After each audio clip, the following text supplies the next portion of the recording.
अस्सलामुअलैकुम दोस्तों, आज की वीडियो में हम कुवैत की कुछ अहम तरीन खबरें जो हैं वो आप तमाम दोस्तों के साथ शेयर करने वाले हैं। तो अगर आप कुवैत में हैं, कुवैत के हालात से बाखबर रहना चाहते हैं तो इस वीडियो को आप शुरू से लेकर आखिर तक जरूर देखें। दोस्तों वीडियो पसंद आए तो लाइक और शेयर जरूर करें। चलिए दोस्तों बढ़ते हैं अपडेट की तरफ। दोस्तों पहली खबर यह है कि कुवैत के सामाजिक मामलों के मंत्री मरियम अल अकील ने शनिवार को एक प्रेस कॉन्फ्रेंस में कहा है कि मुल्क में मौजूद तमाम कंपनियां या कपील जो वो अपने वर्करों को जिस भी जगह पर रिहाइश देते हैं, यानी जो भी रहने के लिए रूम वगैरह देते हैं, उस रूम की पूरी जिम्मेदारी कपील या कंपनी के ऊपर है कि उसका भाड़ा वगैरह जो भी है वो कपील या कंपनी अदा करे। और साथ में जब भी वर्कर अपने मुल्क जाना चाहे और उसके टिकट का जो भी बंदोबस्त है वो कपील या कंपनी को करना चाहिए। अगर कोई भी कंपनी या कपील ये तमाम फैसिलिटी अपने वर्कर को नहीं देती है तो ऐसे में उस कंपनी या उस कपील के खिलाफ कानूनी कार्रवाई की जाएगी। उन्होंने आगे कहा है कि ऐसी कंपनी या ऐसे कपील को पब्लिक प्रोसिक्यूशन के हवाले किया जाएगा, उनके खिलाफ मुकदमा दायर किया जाएगा और कसूरवार पाए जाने पर उनके खिलाफ बड़ी ज़बरदस्त कार्रवाई जो है वो की जाएगी।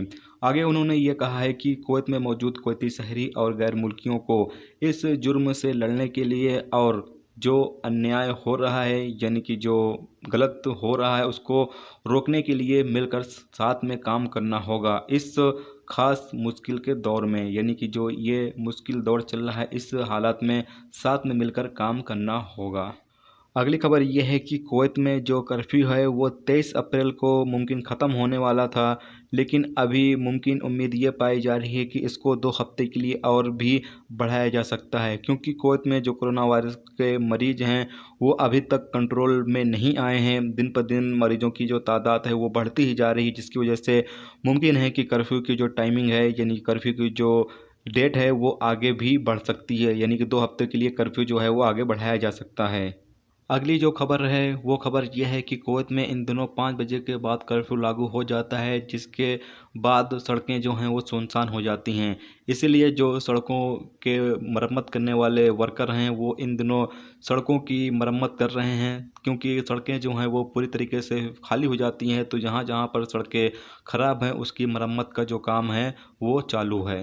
खबर यह है कि कुवैत में वजारत इंसाफ ने ऐलान किया है कि रमज़ान का जो चांद है वो बुधवार को देखा जाएगा, यानी कि 29 साबान का ये महीना है, जबकि 22 अप्रैल को जो है वो चांद जो है रमज़ानुल मुबारक का देखा जाएगा। ऐसे में जो औकाफ और इस्लामी मामलों के मंत्री हैं उन्होंने कुवैत में रहने वाले कुवैती शहरियों और गैर मुल्कियों से कहा है कि अगर कोई शख्स चांद देखता है तो उसकी गवाही जो है वो करीबी जो भी उनका इदारा हो वहाँ पर जाकर उसकी गवाही दे सकता है, यानी कि जो करीबी सरकारी सेंटर हो वहाँ पर जाकर आप उसकी गवाही जो है वो दे सकते हैं कि आपने चांद देखा है, वो चाहे फिर कुवैती शहरी हो या फिर गैर मुल्की हो। तो ये थी दोस्तों कुवैत की 4 बड़ी और अहम खबरें जो आप तमाम दोस्तों के साथ शेयर की गई। तो उम्मीद करता हूँ दोस्तों ये वीडियो आपको पसंद आई होगी। पसंद आई तो लाइक और शेयर जरूर करें। चैनल पर नए हो तो चैनल को सब्सक्राइब करके साथ में बेल के आइकन को जरूर प्रेस कर दें, जिससे जब भी मैं कोई न्यू वीडियो डालूँ उसका नोटिफिकेशन आप तमाम दोस्तों को मिलता रहेगा। चलिए दोस्तों मिलते हैं नेक्स्ट वीडियो में नेक्स्ट टॉपिक के साथ। जब तक रखिए अपना ख्याल रखिए। खुदा हाफिज़।